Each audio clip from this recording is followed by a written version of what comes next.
আজকে আমি বেগুনি চপ বানাবো। তো আমি প্রথমে জিরা আর রসুন বাটা নিয়েছি, তারপরে আমি পরিমাণ মতো বেসন দিচ্ছি, তারপরে আমি লবণ দিয়েছি।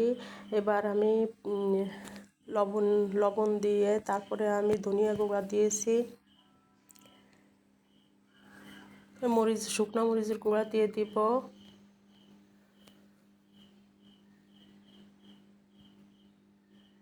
হলুদ 1 চিমটি হলুদের গুঁড়া দিয়েছি।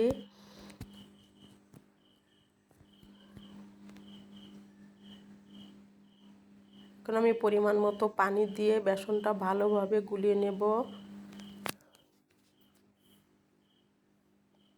এভাবে হাত দিয়ে মেখে সুন্দর করে মেখে নিতে হবে বেসনটা, যাতে দলা দলা না থাকে।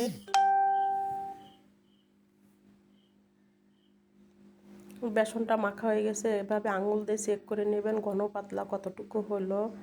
তারপরে আমি বেগুনটা নিয়ে নিয়েছি, বেগুনে আমি একটু হলুদের গুঁড়া দিয়ে দিব, একটু লবণ দিয়ে দিব, একটু মরিচের গুঁড়া দিয়ে দিয়েছি। এখন হাত দিয়ে ভালো করে মেখে নিব।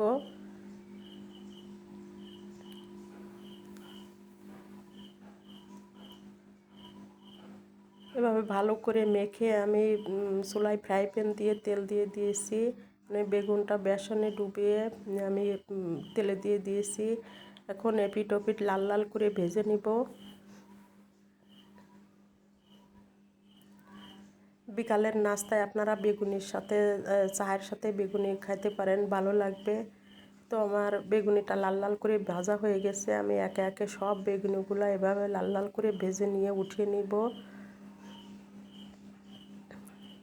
এই তো বন্ধুরা দেখেন আমার বেগুনিগুলো ভাজা হয়ে গেছে, কেমন হয়েছে আপনারা বলবেন প্লিজ।